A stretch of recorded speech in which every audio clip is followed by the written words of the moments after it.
Welcome everybody to Carpe Vinum. This is our 6th episode. Today we're doing Northern Italian Reds. I'm pretty excited about it. I know Andrew is. And today our guest is Vilma Mazaite. I'm sorry. Oh, no, all good. It's extremely complicated. Yeah, so we're excited to get into this. So here we go. Let's go. First off, cheers. Cheers. Happy Monday. Thank you for having me. Yeah, we're excited to. Absolutely. I'm excited to have you in here. Thank you. So I know Vilma, our kids go to the same daycare together, and we just kind of casually mentioned wine here and there, and then I did some homework on you, and I'm like pretty excited to be drinking wine with you today. So. Legit. You're very legit, like much more legit than us two clowns. Like. Clowns is right. So, Northern Italian Reds, what did we start with? Actually, we are starting with, northern but central. So this is Tuscany. Right. I think the most visited place, yes, up there, the most visited place, I think. If you go to Italy, I think that's where you probably would go maybe first. Rome, and not that far from there, Florence, and, beautiful Montepulciano, Montalcino, and Chianti area. So it's kind of all in one family. So we're tasting Vino Nobile di Montepulciano. So Italians, I always say Italians are just a little bit, complicated. So all European wine, you need to know the area to know exactly what's in a bottle. I would never say grape variety on a label. So you'll never really know what you're drinking unless you know the area and you know what grape grows there. So I'll tell you, the Italian wines, and I was telling you earlier that it's the one wine to me that's the most confusing. Because like you said, if you don't know either where it is or what it says, like looking at this one, it says really just a whole bunch of Italian stuff that I'm like, I don't know. The Montepulciano, I know that that's a town, but that's about it. It is a town, and Italians like combining the town and appellation all in one. So this becomes Vino Nobile di Montepulciano, which means noble wine from Montepulciano village, and it happens to be their classification of their DOCG, which is the highest classification when it comes to ranking Italian wine. So it actually happens to be one of the oldest classifications or achieving this status in Italy. So I think they got the OCG status in 1980, which happens to be like one of the oldest.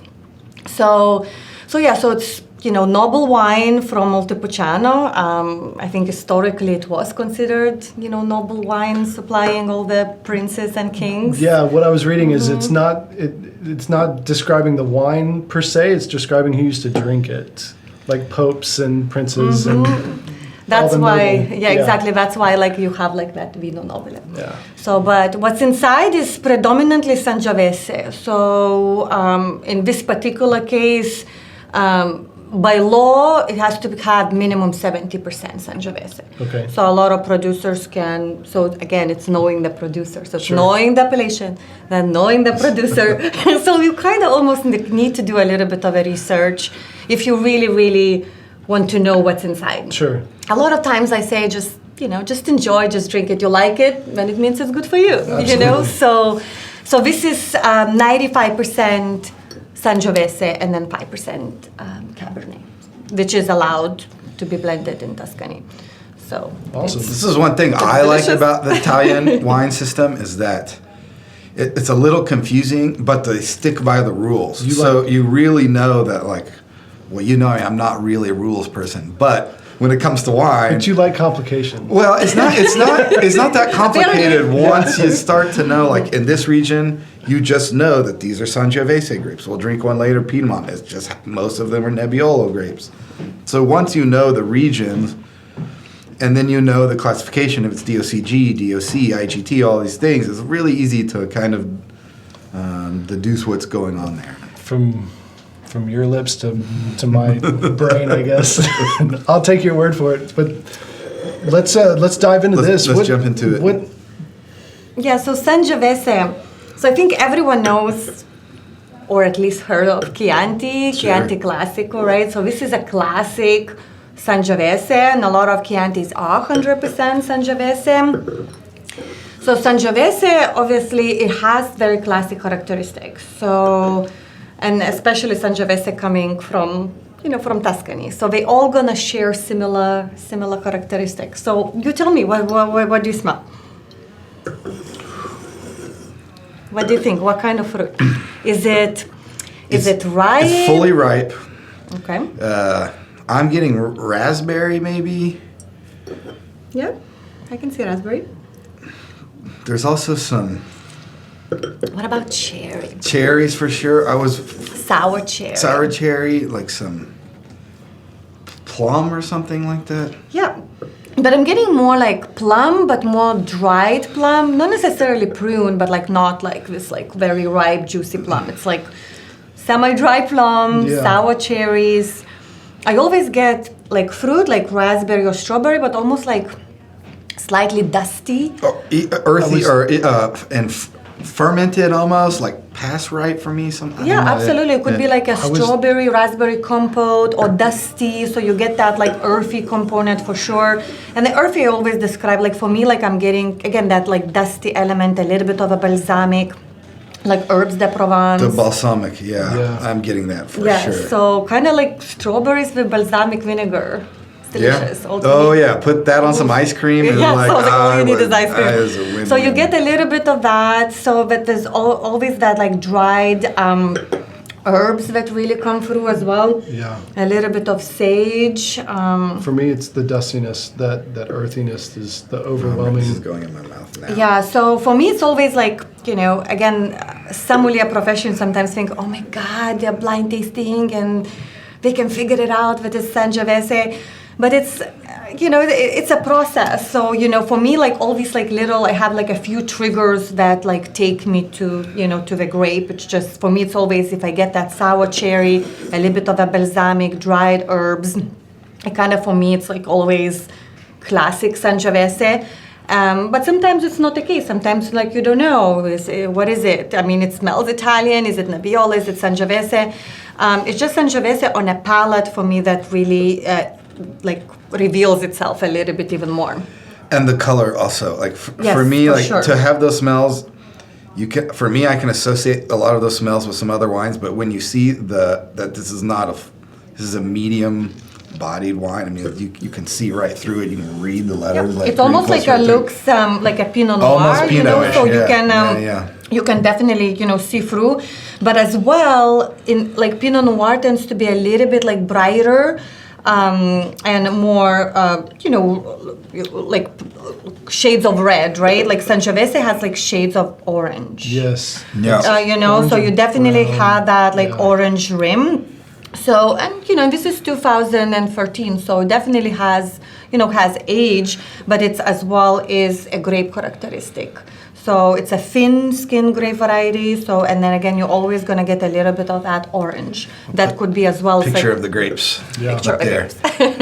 So it's definitely going to be like, okay, it's either very old Pinot or it's not Pinot at all. Looking Past at its the color. prime Pinot. So to me, and this is just what what popped into my head. It tastes young still. Like I feel like it could probably either open up some more. For sure, and the reason why, like grapes like Sangiovese, meaning Nobile di Montepulciano, we're gonna taste another one Brunello, or then we're gonna go to north like Nebbiolo. These wines can age forever, and the big reason why is the tannin structure and acid.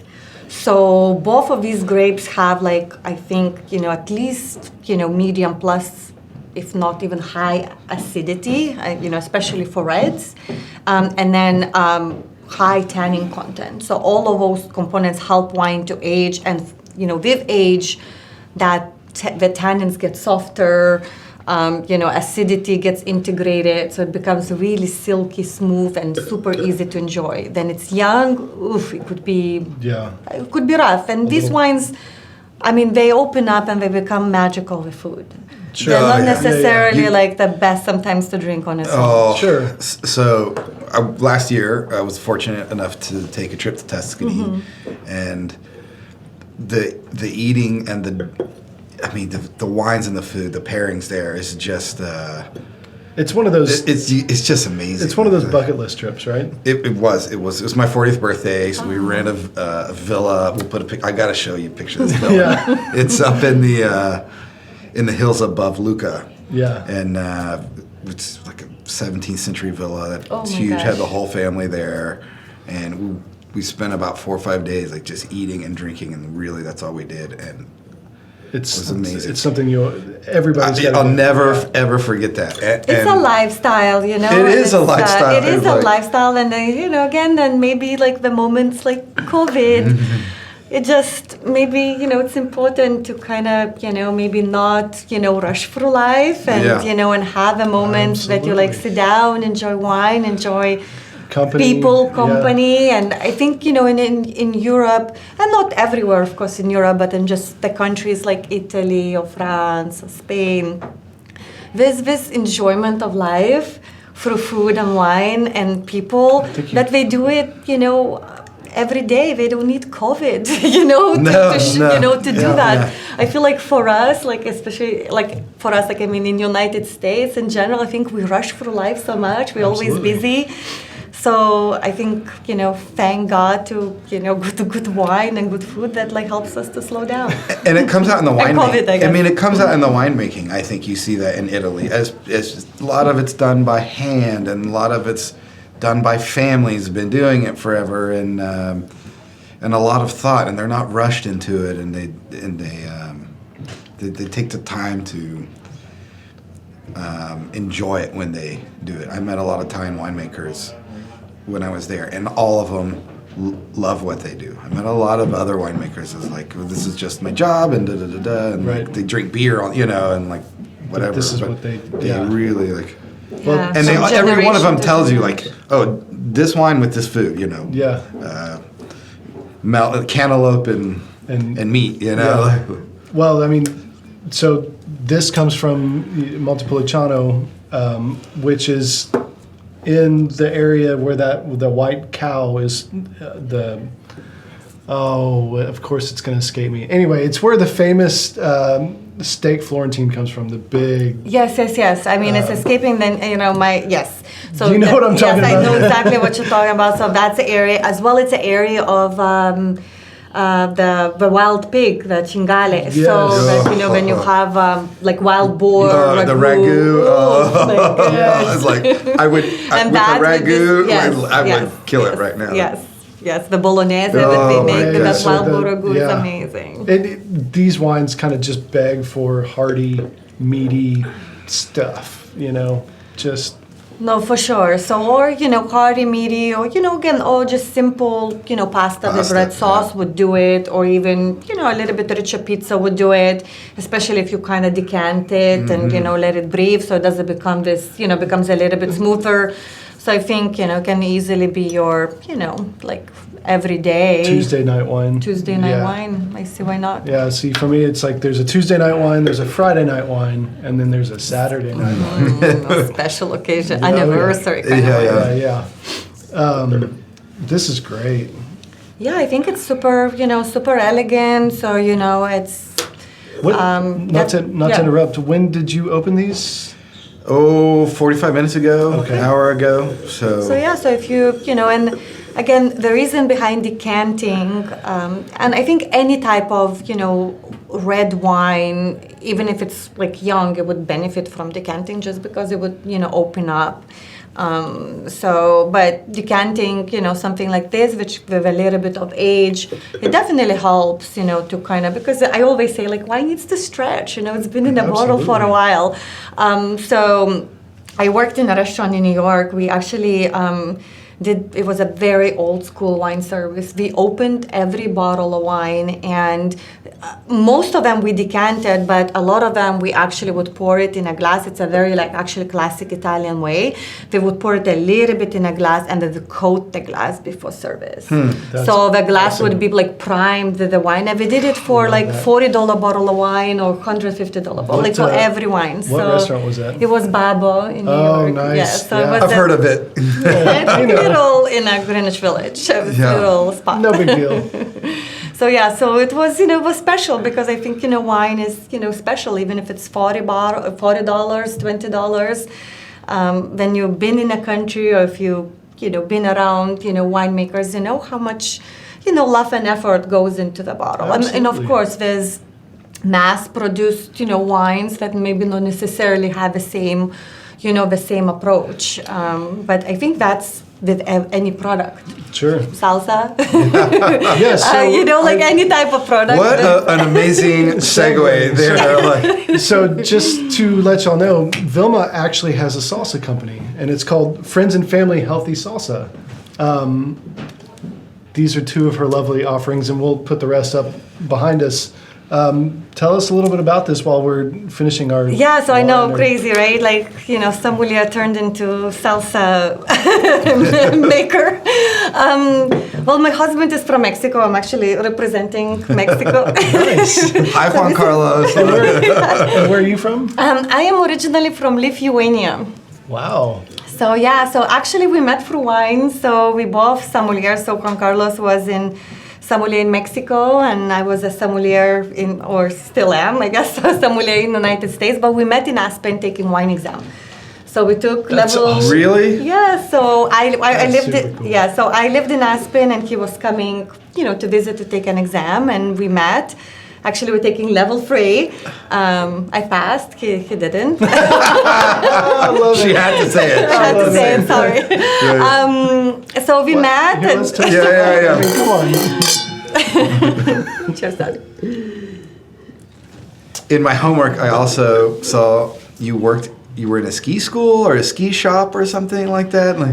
Well, it was in Aspen, so no, I never, but I skied. Well, that's where I was headed with this anyways, that you're a skier. So, yes, I love to ski. So I worked in Aspen at, I think, legendary, Little Nell, which has, one of the best wine programs and wine lists in the country. So, but the exam was held there. So Juan Carlos was coming, and we met, and, brief encounter, and then we reconnected 2 years later. He invited me to go to Cabo, where he worked, to help him with the wine festival. So, and then everything happened super fast. 7 dates over the period of 7 months. So we saw each other once a month. And then on a 7th date, he came to Austin with a ring. Really? Yes. That's How awesome. romantic, Juan Carlos. Very romantic. It happened super fast. Yeah. When you know, right? Yeah. We're both married, I think. My wife and I knew within were a engaged few in times. 6 months. Yep. So, I mean... Same story. Yeah. So we kind of put the faith in, in hands of someone else, and we're like, on paper, we should make this work. Everything, we should make this work. And it's been almost 5-6 years. So we have a little boy.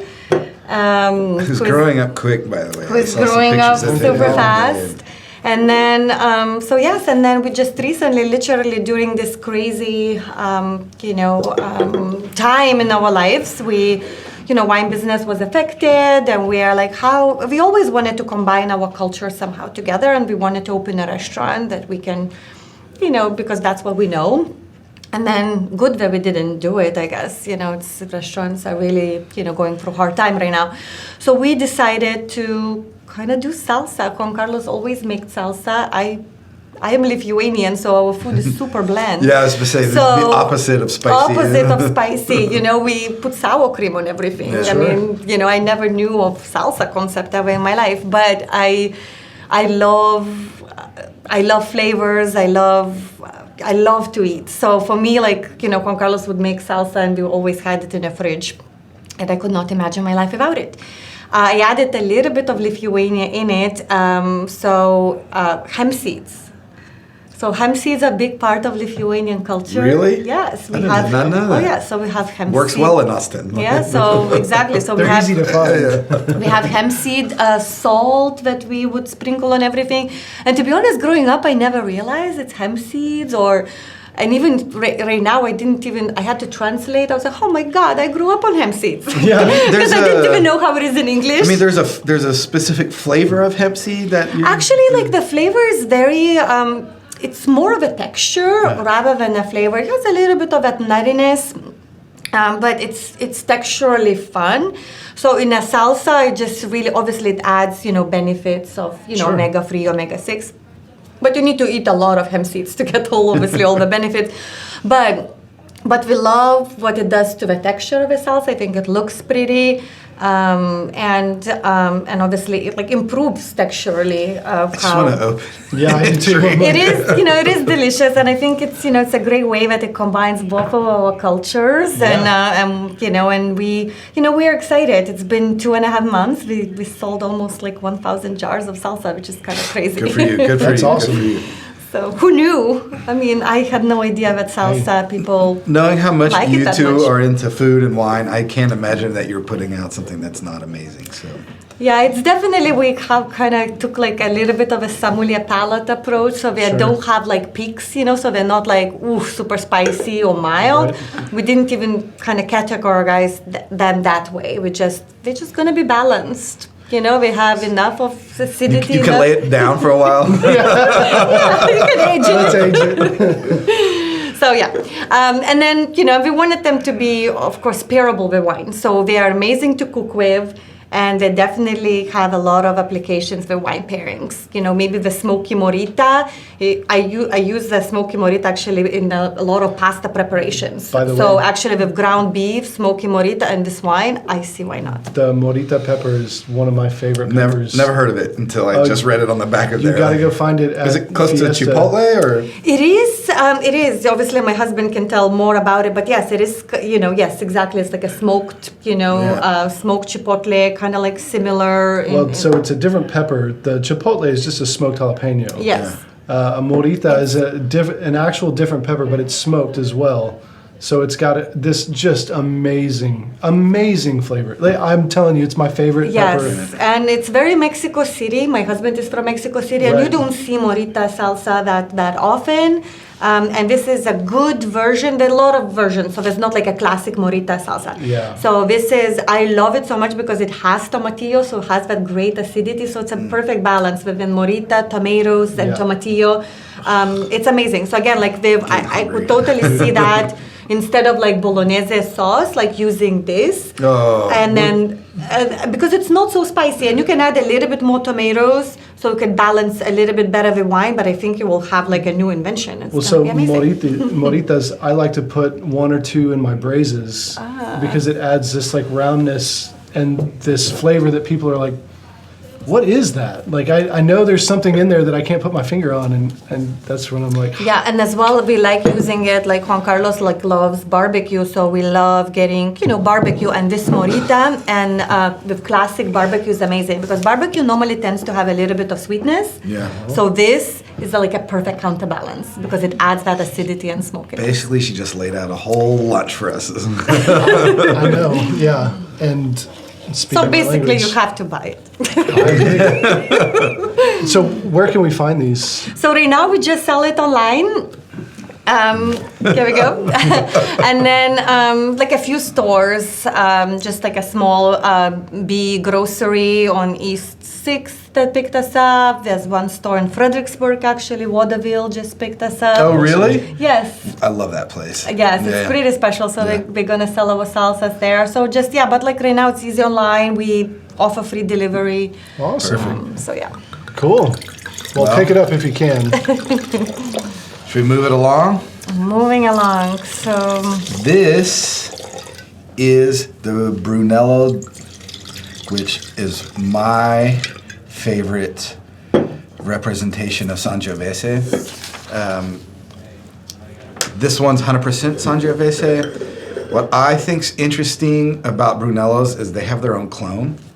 So within the Sangiovese family, there's handfuls of clones, but this one's very specific. Brunello. Brunello is south of Florence. So, well, where they make these grapes is south of Florence, up here. What else do I want to talk about on this one? There's some very specific aging rules here.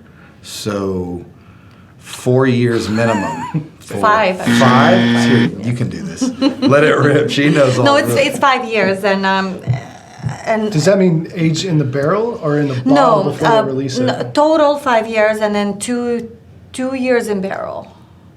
Okay, so So minimum 2 years in barrel, and then total 5 years before release, or it could be released like January 1st of the 5th year. So Yeah. I guess yes, so 5, What I like is and then reserva is like 6. yeah. all of this pretty good quality that comes out of there, just because they're making wines that they know right off the bat that they're gonna have to age for 4 years. So why are you gonna make something junky that's not gonna be able to? Well, do I that? would, in kind of tying this into real estate, I would feel like if you're going to bottle something and take up real estate at your winery or at your storage facility, wherever you are, you want it to be good. You don't want to age and take up real estate for just anything.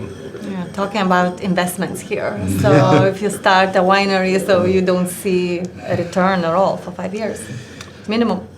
And talking about investments for real estate, I mean, why would you go buy a house that you have to continue to pay on every year when you can have a good investment that is actually paying you money every year? I mean, it's almost like If you are Labor of looking for love. those properties, here's our info up we're there. available. Come see us. I do a lot of work with investors, and Yeah. and it's booming right now. And just Well, That's and- awesome. yeah, it's But- glad to hear that through all this mess we're going through with COVID, that I was talking to your husband about this Yes. the other day. I was like, relatively unaffected here, and like, Well, that and Amazing. you do work with investors that want cash flowing properties, which is still available here in Austin.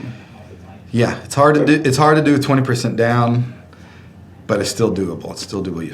I think really the big thing is Austin is buying for appreciation. 'Cause Right. We have these huge employers.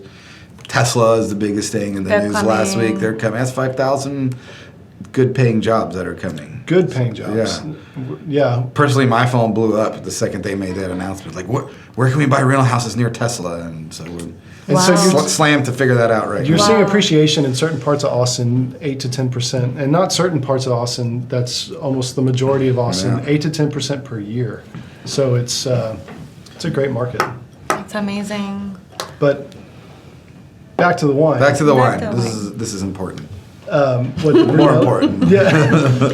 That's a labor of love. Yeah. I mean, it's, Absolutely. it's Sorry to go off on that tangent. but- no. It's I mean, good to hear. Good to hear. We own a house, so it's Yeah, always yeah. like I'm happy to hear Yeah, those you'll numbers. be fine. So Yeah, no. So what do you get on the nose? And I still see the same kind of color profile of the Sangiovese that Yes. we saw in the last one. So, and you will see actually, we're gonna taste Nebbiolo later. From a color, it would be hard to tell them apart, you know. Okay. So Nebbiolo and Sangiovese tend to have that orange profile, that orange rim, and obviously all the wines will have it too. Like all the Bordeaux, Cabernet would get the orange, but this is a very classic and typical, from those two grape varieties, Nebbiolo and Sangiovese. So this is, so I was telling Andrew, just great to taste them side by side. So they both are Sangiovese driven. I mean, the previous one had a little bit of a Cabernet in it, but still 95%. I mean, it's hard to tell. You didn't really taste the Cabernet. So and this is 100% Sangiovese. Obviously, and it's amazing that like they are not that far from one another geographically, right? But the wines are so different. This is completely different tasting. yeah, It is. richer. It's richer. I don't get as much acid as I did on the last one, or tannins. No. Maybe it's It's just a perception of a balance. Okay. So this one has a little bit of richer body. So the previous one has a little bit more linear body. So you feel a little bit of more of that, Totally. acidity, just because the fruit was a little bit different, Yeah. less ripe. Yeah. This one you get a little bit more ripeness. So that's why the balance is, the acid is definitely there. Okay. But the perception that it's a little bit, it's more balanced. So you get the Sure. fruit, you get, so that's why it's, for me, that's how it's not about like sometimes, preference or, like I like certain wines, you might like certain wines. But as a professional, I always look for a balance in wine. So for me, like, if that wine is balanced, I love acid, but if the acid is not backed up with other elements, it becomes unbalanced wine, and it could be not so pleasant to drink. Absolutely. So this, I think, it's more balanced than a previous one. With the fruit profile, it's richer. I think it's fuller. It might be even more alcohol. I think. I'm getting definitely much. Much. 15. Yes, Yeah. the previous was 13 and a half. Yeah, so you could feel that like right away. Absolutely. It's more like bigger mouthfeel. Is that indicative of Brunello di Montalcino? Would you say that they're higher alcohol wines in general, or just this specific? Yes. So if you go to the area, like it can get really very hot during the summer. So and it's kind of open, very dry. So that's why I always say like I get that dusty element. I think it's great expression of the area. I mean, it's very it's very dry. Very dry, very open. There's a lot of sun during the summer, and Brunello is a little bit more south than let's say Montepulciano or Chianti, so you get just a little bit more warmth. This is great. Yeah. Steak? For sure. Yeah. Yeah. I tooted my own horn. I'm going to do it again. When Wait, we're there. Did you say toot? Toot my own horn? Yeah, okay. Is that a cliche? Did you toot it? So the butcher and cook Dario. I forget the name of his restaurant, but he's a world famous butcher. Yeah. And it's a restaurant. Is it they do it? No. No, Dario in Italy is when okay, the butcher. okay. Yeah. He's in close to Chianti. There's a Netflix special. Oh yeah. On it, or episode of. He is amazing. Like, so he's like the butcher of Italy. Ooh. These huge Florentine steaks. He butchers everything. Right. Did y'all go there? We did. It was awesome. Like we were drinking Chianti in the 9 o'clock in the morning, and he's butchering these huge Florentine steaks, and he's AC/DC's Highway to Hell or whatever the song is. He's rocking it hard. It was an amazing experience. It was a very meat-centric menu, as you can guess, but a tasteless wine is all I want is one of his steaks. That's what's going on in my brain. It's like, Yeah, it's definitely, I would definitely benefit from a steak. I think you would have like a better, better it needs experience. fat, like, yeah. And you can feel like, again, the tannins and acid is definitely there, but because of that full body and a little bit riper fruit, it kind of balances, each other. But the tannins, I always feel like if you not too sure what tannins are, they kind of like right here in your like sides of the tongue, like if you drink like over steeped it makes green your mouth tea. feel like it goes like, it puckers up and. Yeah, so it's definitely there. It kind of dries it all out, and then acid is like right here. You feel like right here, and the fruit you feel the front, Right. like in your kind of like on a tip of your tongue. So this brings to mind some charred Brussels sprouts. Oh yeah. I think would go great with this. Cuatro is a trained chef. Like he's like he can cook like nobody's business. Like, Where's the food? yeah. But we need to get this going. Like Yeah. I should have barbecued for this one. one of my favorite meals in the last couple of years is he cooked up just a smorgasbord of different steaks, and it was mostly Italian wines. We had Sassicaia and Ornellaia and Gaia and all these ones that everybody knows about. And All the ayas. yeah. Well, it was something else. Like, Oh man, that was a good meal. And that should be your next session over the grill. Well, so I have several ideas about this, but this is for off air. We can surprise our viewers with that later. But I agree, totally. Yeah. This is I mean, I don't have much to say about it other than I would drink this whole bottle right now. I mean, it's that good. I think it would benefit from some food, but I don't think it needs it. I think this could stand on its own and. Yeah, I think like that fruit it definitely helps. Yeah, you know, yeah, like yeah. the previous one, Yeah. it was definitely a little bit more like linear in texture, so you would feel that acid and tannins a little bit more. So you kind of like, oof, I need food. But this, like the fruit helps too, you know, to drink it, enjoy it, and not feel the acid and tannins. But it definitely would, you know, would become, it would have like a different elements, the food, you know, would bring out different absolutely. elements. So I don't know if I've mentioned it yet, but we try and keep our wines around $50 and below. Okay. Because we feel like, you know, anything above 20 is kind of a nice bottle of wine, or it gets to be nicer. So around 50 is like, it's worth talking about, it's worth drinking. I love, for me, like I personally, I worked with the greatest wines, I think, in the world. I did, you know, or created a wine list that had like a huge range, but my personal pleasure, it's always been finding the gems that over-deliver for a price. Absolutely. You know, so I always I like... live for that. I live for that. Like for me, it's just like, oh my God, that was like $20 and it's amazing. I can, you know, I can enjoy it every day and... But so how much did this one... 44, I Okay. think. Yeah. Yeah. We're buying most of these wines, or all of these wines, at Total Wine as well. So if you want to follow along, go buy the wines and drink them with us and have a great time in front of your computer. But I think that this is, I would not be upset if I had to pay more for this wine than $44. I agree with you. For sure. I think it definitely... That's kind of where I was going with all that. There was kind of a long runway for that, but no, I think that's what like it needs to be. It's like, okay, like would you spend that, or you know, does it really deliver for a price, and does it over deliver? So I think that's definitely If it would be like 50, 60, I think you would not be surprised. Yeah, it would surprise me. Yeah. And I wouldn't be upset.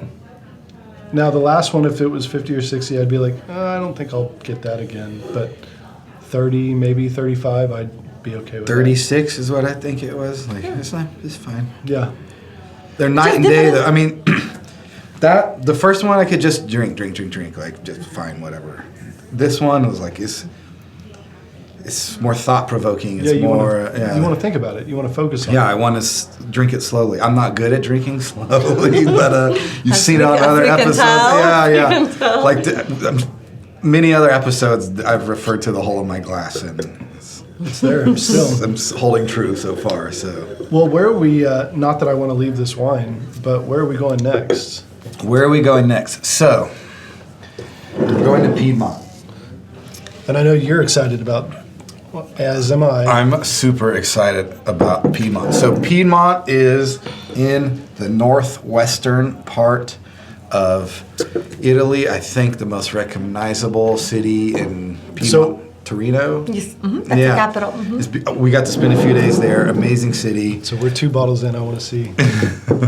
You're ready for the crap pour? Yeah. Here we go. But keep going, please. So Perfect. Yeah, but no Not twist. even a Yeah. Multitask. So it's in the foothills of the mountains, kind of near the Swiss border. Mm-hmm. So there's some Swiss influence there. It is a beautiful part of Italy. You've been? I have. So when our big trip, we flew into Torino and stayed in this amazing hotel across from the train station.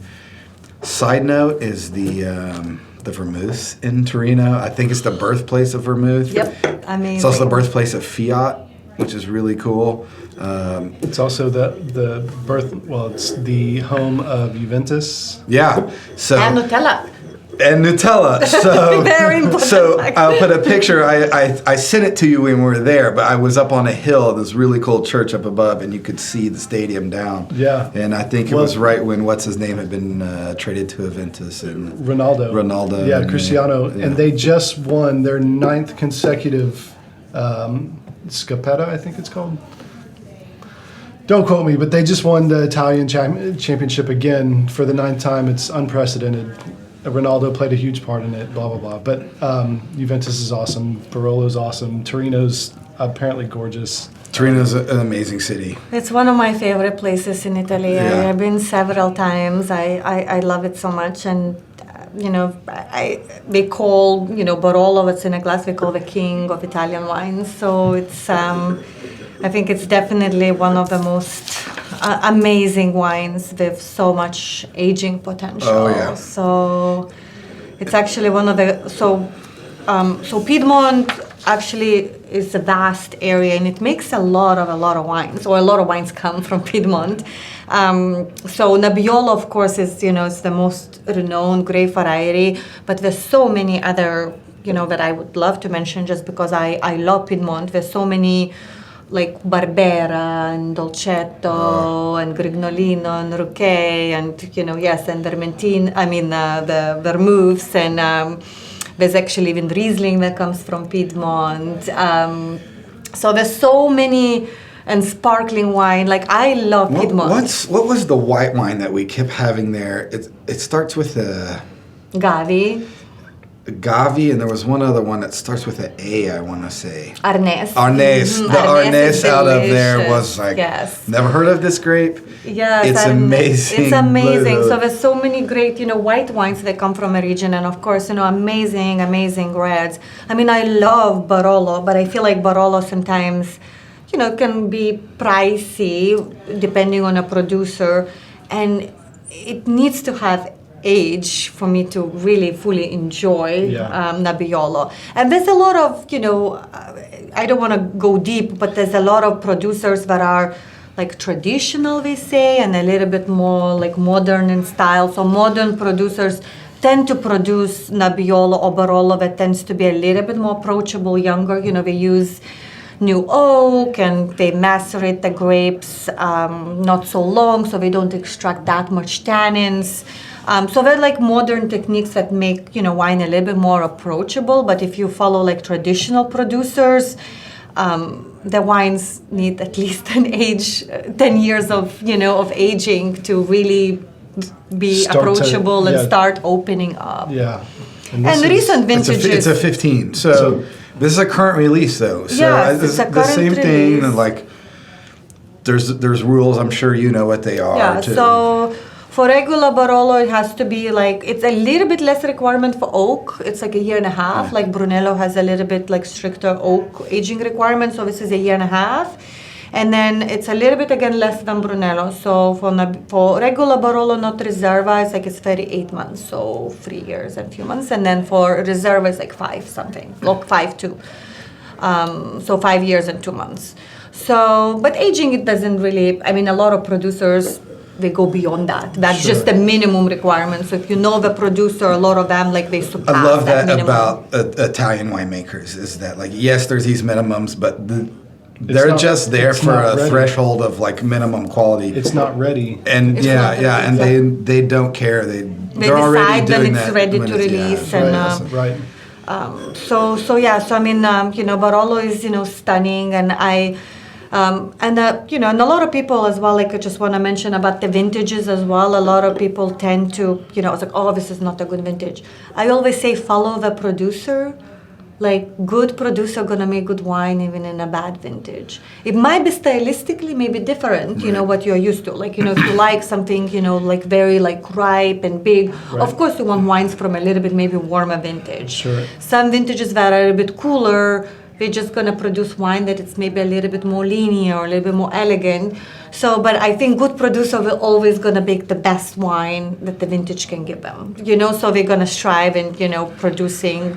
And if they don't make the wine to their liking, they might not even release there's a lot of winemakers that do that. It's like, we just didn't release a wine this year, and they sell the grapes off and not under their name, exactly. Like, we'll go on down the road.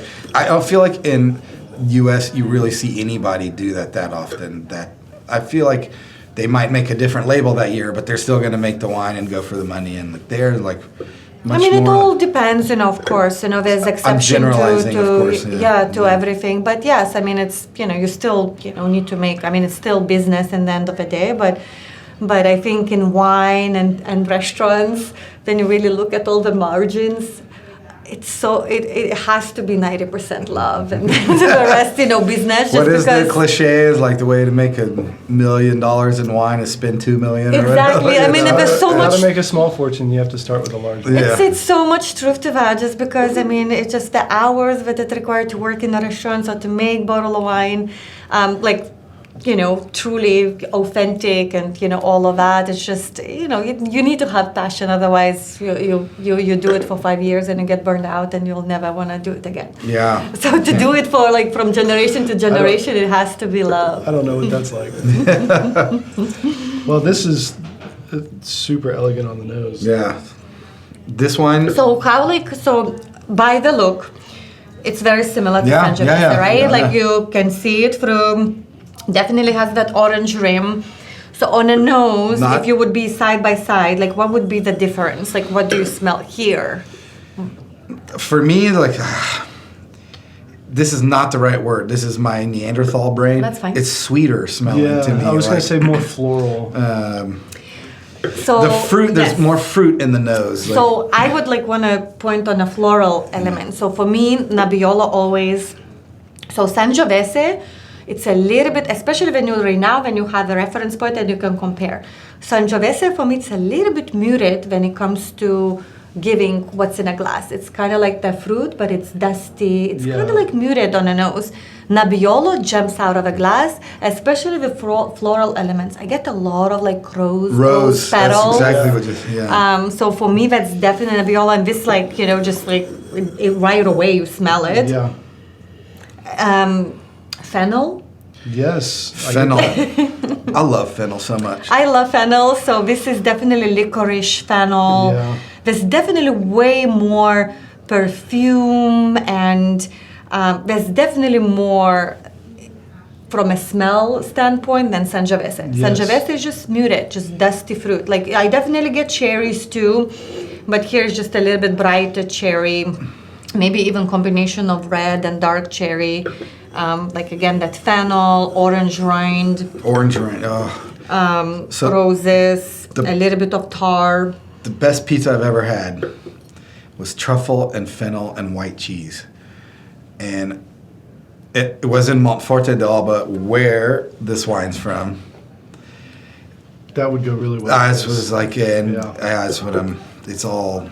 Wow. My brain is swirling right here. So, if you compare them side by side, so this is, and my face probably tells you, it's wow, the tannins are holy moly. They're ripping your tongue off, so oh my god, yes. So it's a hard. This needs a double decant, and lots of cheese. 5 more years. Yes, lots of cheese, lots of fat, or an elote de plain, which is another classic Piedmontese dish.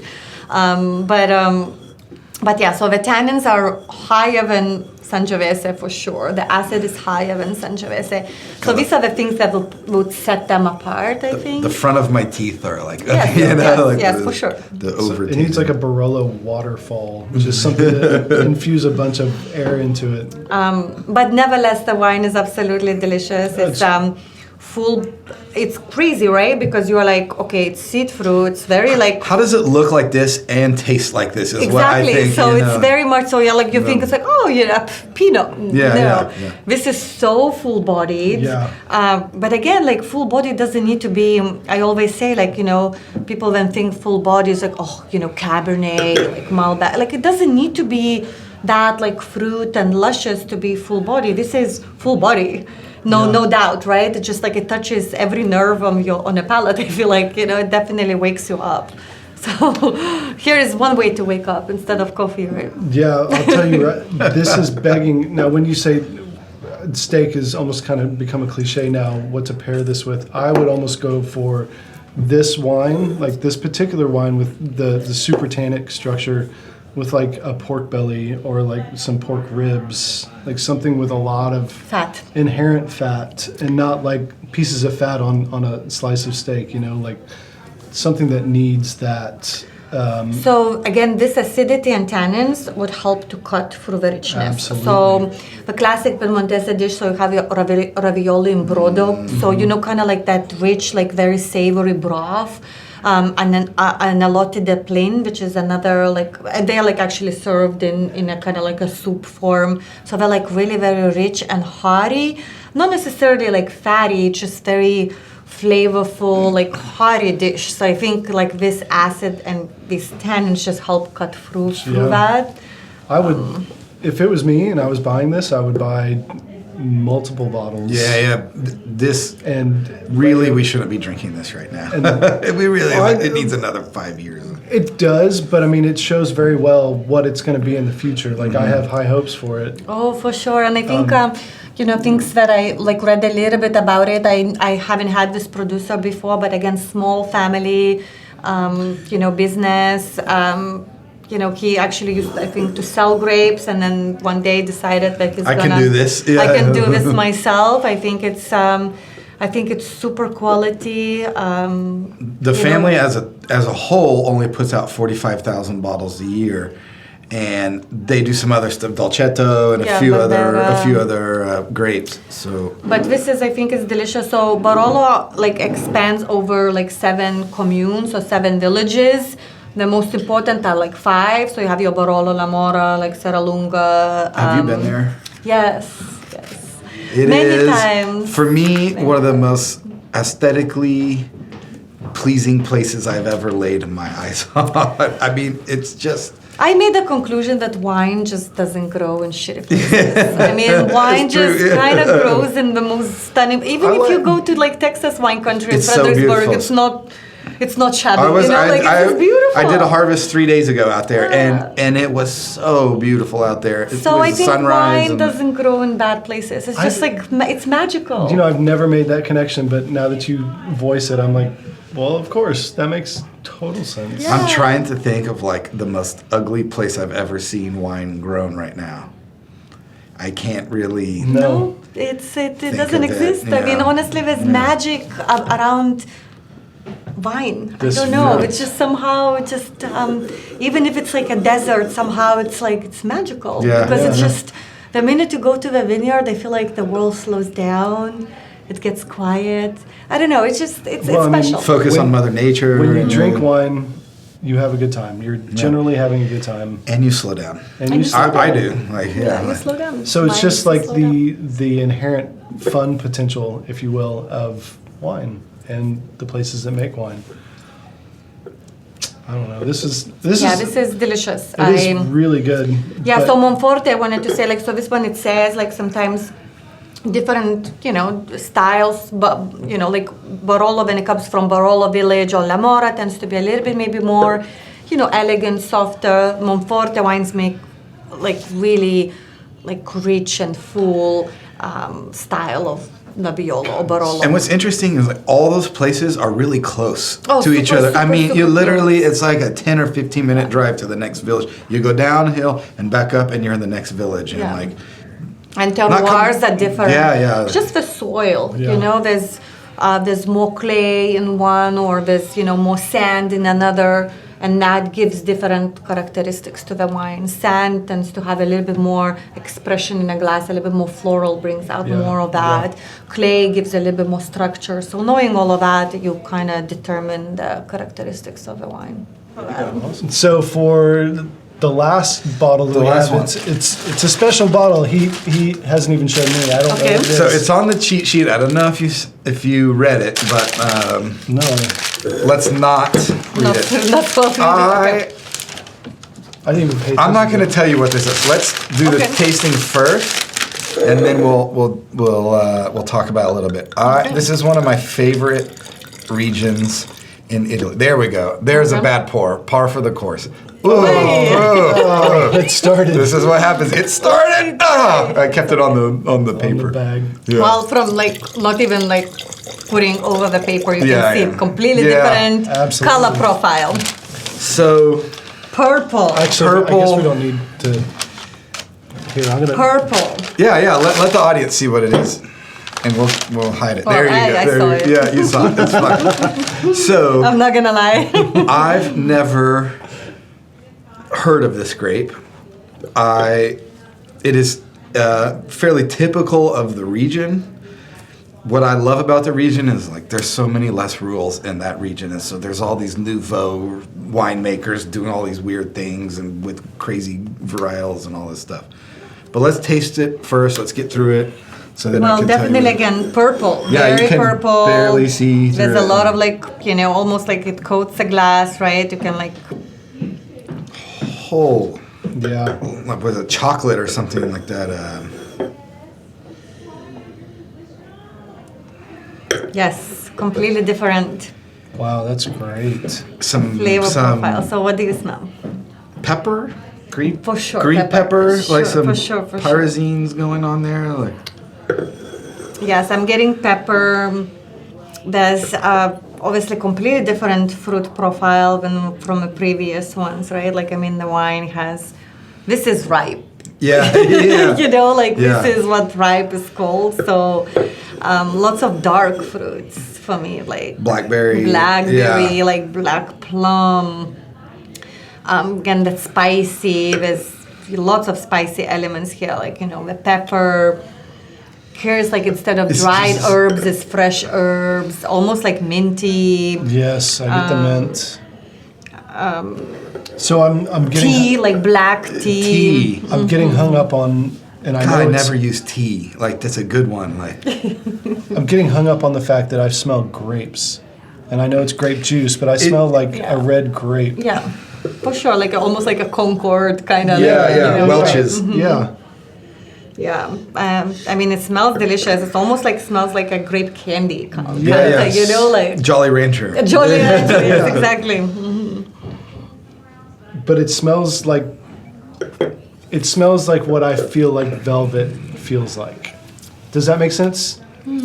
We've gone a long way in this show because about 4 episodes ago you were knocking on me for using the word velvet when describing wine. So I'm proud of you, Cuatro.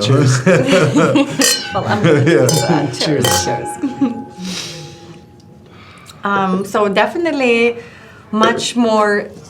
It's actually as well like very almost like a different on a palate than you get on a nose. It's much, it's silky, it's velvety Yeah. on a palate, especially in comparison to like the Nebbiolo that we tasted. Yeah. That it was like, It's like, oof, ripping yeah, your yeah. tongue off. This Yeah. is just smooth and coats your tongue, easy to drink. Yeah. Doesn't have the same tannin structure. No. Not at all. Not at all. So before we reveal it, will you say that tannin structure is like, there's a very specific tannin structure in Italian wines for the most part, or Would you say, Northern Italian? or would you say reds, like- recognizable? Recognizable, that's what I'm going for. Because it's not specific, there's a lot of variety. No, for sure. I mean, Italian. It's just sometimes like then I pick up a glass and it's like, oh, it's Italian. So Yeah. I mean, sometimes I was like, okay, give me a moment to figure out where from Italy. But there's this specific, and again, it's very general, and I should probably not even say that because the south of Italy, and you cannot.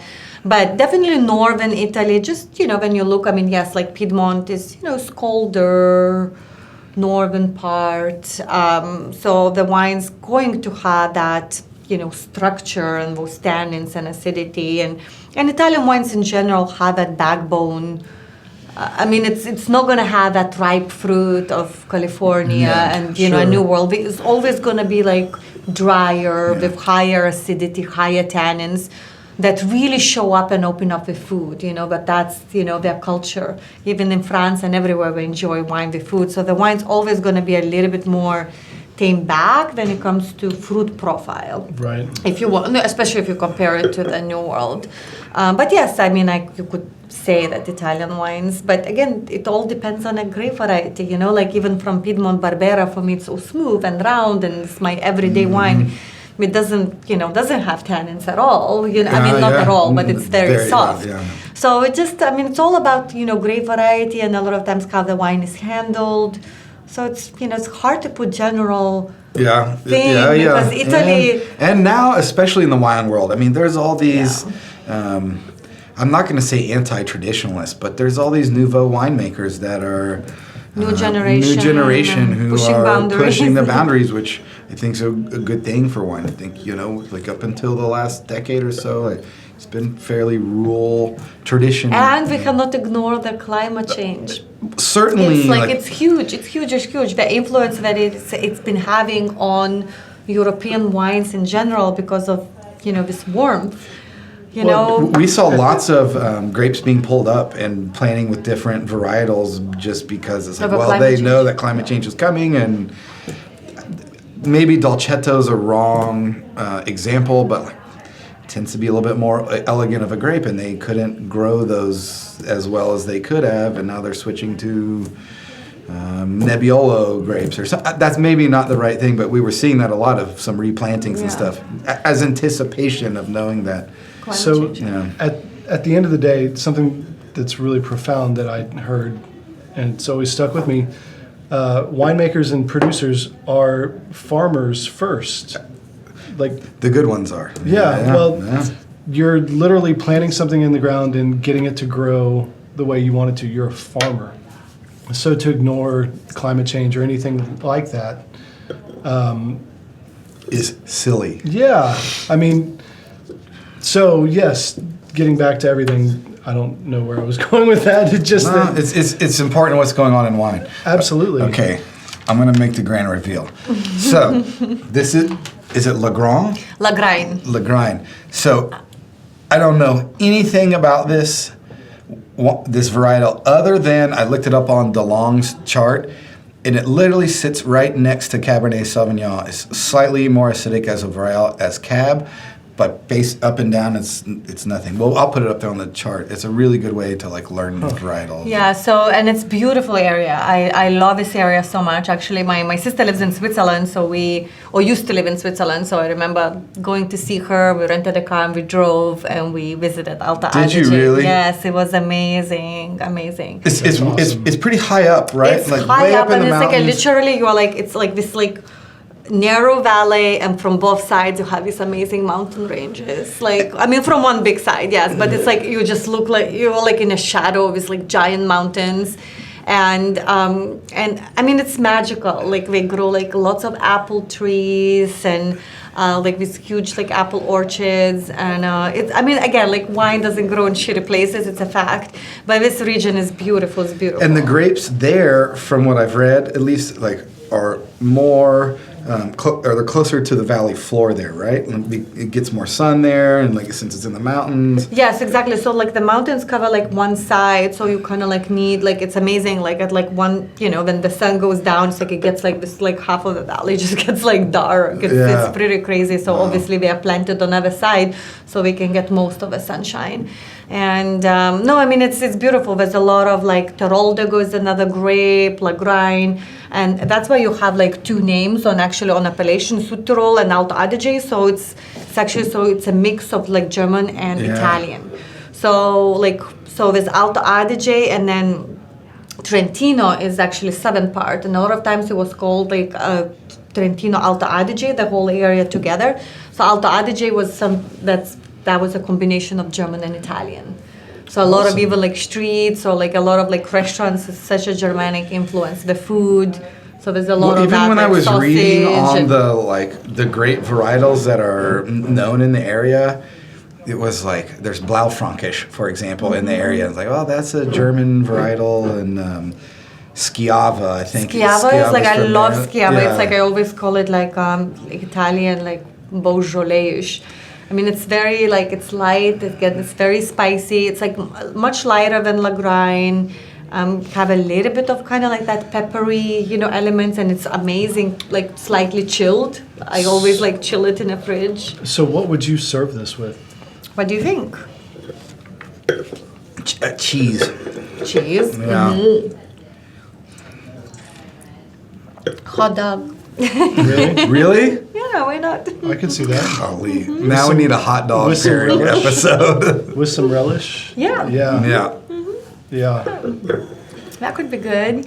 Yeah, cheese, charcuterie. Some blood sausage. If you blind tasted this, would you have known it's Lagrange? Absolutely not. That was my intention. Okay, so I like Alto Adige. I like what's going on in there. There's just some crazy, interesting wines that come out of there. No, I would be would be a little bit confused. I would be is it Cab Franc? Yeah. Is it I would be probably a Cabernet Franc kind of land, but more from Loire Valley. But it doesn't scream to me that, so I would be not the really pepperiness as exactly. much. So I would be really confused. It's purple. I would be is it Malbec? Because a lot of times Malbec looks tends like to Malbec, have doesn't it it? looks Yeah, like yeah. a Malbec, but it Yeah. doesn't taste like Malbec. Right. I would be super confused, and there's no way I would arrive to Lagrange. It's Okay, just good. something Well, that it's not you drink I every did my day. job then. Yes, Nice. it's this is something that it's not on your tip of your tongue, you know, like I would not pick that for sure. But it's delicious. It has I'm impressed by sorry to interrupt. I'm impressed by the surprise, because this is nothing that I would have ever thought of that you would have brought as a surprise. Yeah. Like, nice work. You know when you taste gamay, you just know what it is. Like, it has some gamay, like cranberry, little bit, yeah. Cranberry tendencies. Yeah, almost like that, carbonic almost. Yeah, you that's know, it. like Yeah. Yeah, for sure. Yeah, maybe I would have gamay, could definitely kind of like involves, but Lagrein would be difficult. I don't know anybody who could just pull that out. Lagrein, like. Well, I was surprised, like one of my mentors, that I saw him do some, I remember like giving him to blinds of this crazy wine from Sardinia, like cloudy and filtered, it was very specific to this producer, but I was like giving him as a blind, and he just was, this reminds me of this wine from Sardinia. I'm like, what? You asshole. I was like, Of no course, way, of course. course. But it was, I guess, very specific, but it's just, because wine is a memory. So if I had this like last week and you give me, I was like, this just tastes exactly Sure. like when I had it last week. I was going to say, this wine tastes familiar, but it's nothing I've ever had before. Yeah, I agree with you. Yeah, so if you don't have that experience, there's no way, even with all the knowledge, that you can arrive, to conclude it's Lagrein. So it's just something that, obviously you need to frequently taste. Absolutely. To identify it. It's a good end to the. I think so. I Yeah. think that this has been a really great show. You've been an amazing guest. Thank you so much thank for you, joining guys. us. Thank you. Filma, personally, it's good to see you. Oh, I know. good to It's see you. like Nice to meet I you. see you Yeah, 4 out of absolutely. 5 days, picking up the kids. And, Yes, and we never have a chance to. And we had come. Elizabeth. We had this like, okay, we're gonna get together as a family, and and then We're gonna COVID grill, hit, and drink like wine. shut down of daycare. I'm like, oh god. Well, now this just reinforces that. Yeah. Let's do it. So, So I I'm- guess the motto is drink wine Drink and eat wine. salsa. Yeah. drink wine and eat Drink wine salsa. and So, salsa. I'm getting back to literally it, going home. please check out Vilma Salsa, Friends and Yes, Family Salsa, thank you. Friends and Family Healthy Salsa. Pick it up here. Join us for our next episode. I believe Bordeaux. we're going to France. We're going to check out some Bordeaux's. We're gonna solve the argument between Cabernet and Merlot on the next episode. Good luck. So thanks again for joining us, and we'll see you next time. Thanks, everybody. Cheers. Bye. Adios. Cheers. Cheers. Salud. Salud. Bam.